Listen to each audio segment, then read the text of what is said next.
नमस्कार मंडळी, मी आज दुपारच्या जेवणासाठी सांडग्याची आमटी, भात, भाकरी, नाचण्याची आंबील बनवते। नाचण्याची आंबील शरीरासाठी खूप चांगले असते, वजन कमी करायला पण खूप मदत होते आणि तितकीच हेल्दी पण असते। तर सिंपलचं जेवण मी आज बनवले। तर चला मग फटाफट सुरू करूया। सगळ्यात पहिला मी सांडग्याची आमटी बनवून घेते। त्याच्यासाठी गॅसवर मी एक पातेलं ठेवलंय। आता याच्यामध्ये हे सांडगे घालायचे। जवळजवळ एक वाटीभर सांडगे घेतलेत मी आणि आता याच्यात थोडंसं तेल घालायचं आणि ह्याला असं चांगलंसं भाजून घ्यायचं। हलकासा कलर चेंज होईपर्यंत त्याला चांगलं भाजून घ्यायचं। उन्हाळ्यात अशा प्रकारे मी सांडगे बनवून ठेवते। कधी कधी वेगळं काही खायची इच्छा असते, घरात भाजीपाला संपतो, त्यावेळी हे अशा प्रकारे बनवू शकतो आपण। खूप छान बनते। आता याचा कलर थोडा चेंज झालाय आणि अगदी चांगलासा असा सुगंध पण ह्याचा येतोय। आता आपण याला काढून एका प्लेटमध्ये ठेवायचं। ते थोडंसं थंड होऊ दे, तोपर्यंत आपण फोडणी घालूया। फोडणीसाठी तेच पातेले परत मी गॅसवर ठेवलंय। ह्याच्यामध्ये तेल घालायचं। तेल गरम झालंय। आता ह्याच्यामध्ये एक मोठा साईजचा बारीक चिरलेला कांदा घेतलाय, हा घालायचा आणि चांगलासा भाजून घ्यायचा। कांद्याचा थोडासा कलर चेंज झालाय, कांदा चांगला भाजला गेलाय। आता ह्याच्यामध्ये बारीक चिरलेला एक टमाटर घालायचा। टमाटर पण थोडासा भाजून घ्यायचा आणि आता ह्याच्यामध्ये मी तुरीची डाळ घालते। आता याच्यामध्ये मी तुरीची डाळ घालते। 2 टेबलस्पून तुरीची डाळ मी पाण्यात भिजत ठेवलेली 2-3 तासासाठी। जरी रात्रभर जरी ठेवलात तरी चालतं। आणि आता याच्यातलं पाणी काढून ही याच्यामध्ये मी घातली आणि आता याच्यामध्ये थोडीशी हळद, चवीपुरतं मीठ आणि कोल्हापुरी लाल तिखट घालते। आता चांगलं तेल सुटेपर्यंत मसाला भाजून घ्यायचा। आता हे चांगलं भाजलं गेलंय। आता याच्यामध्ये गरम पाणी घालायचं। जवळजवळ 1 लिटरपेक्षा जास्त आहे गरम पाणी, ते घालायचं कारण याच्यामध्ये पाणी जास्त लागतं। शिजायला पण जास्त पाणी लागतं। शिजल्यानंतर जे ह्याचं पाणी असतं तर्री, ती पण खूप टेस्टी लागते। म्हणून हे जरा पातळच बनवायचं, पण गरम पाण्याचाच वापर करायचा, थंड पाणी बिलकुल नाही वापरायचं। आता त्या आमटीला उकळी येऊ दे, तोपर्यंत मी हे सांडगं खलबत्त्यामध्ये चेचून घेते। पण चेचल्यामुळं हे लवकर शिजतात पण आणि टेस्टी पण बनतं, कारण आजकालची मुलं खायला बघत नाहीत। मग असं शिजल्यामुळे त्यांच्या लक्षात येत नाही काय आहे, पण टेस्टी लागलं की ते खातात, म्हणून असं बनवायचं। तर असं बघू शकता, जरा मोठं मोठं असं ठेवायचं। आता आमटीला उकळी आली, तर हा सांडगा ह्याच्यामध्ये घालायचं आणि बारीक गॅस करून ह्याला शिजायला ठेवायचं।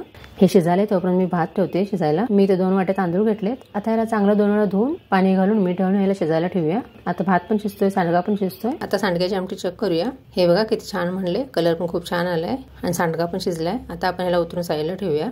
तोपर्यंत आपण नाचण्याच्या आंबीलची तयारी करूया। आंबीलसाठी इथं मी 2 लसूणच्या कळ्या, 1 हिरवी मिरची बारीक कापून घेतली आणि त्यासोबत थोडेसे जिरे। आता ह्याला चांगलं चेचून घ्यायचं। हे बघा, हे अशा प्रकारे चेचून घ्यायचं। जिरं नाही घातलं तरी चालते, जिऱ्या पावडर घातली तरी चालेल किंवा स्किप केलं तरी चालेल।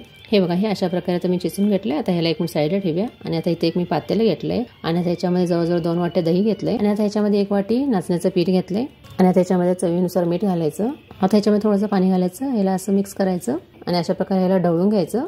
ताक करतो तसं आपण ह्याला करून घ्यायचं। म्हणजे हे चांगलंच एकजीव होते दही आणि नाचण्याचं पीठ।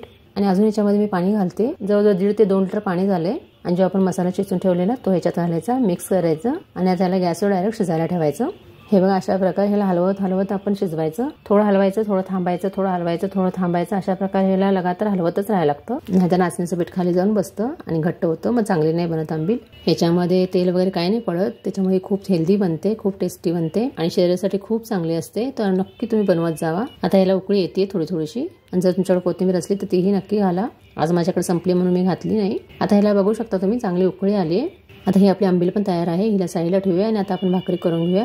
ज्वारीच्या पिठाची भाकरी बनवते मी। तवा ठेवलाय आणि त्याच्यामध्ये थोडंसं गरम पाणी घातलंय।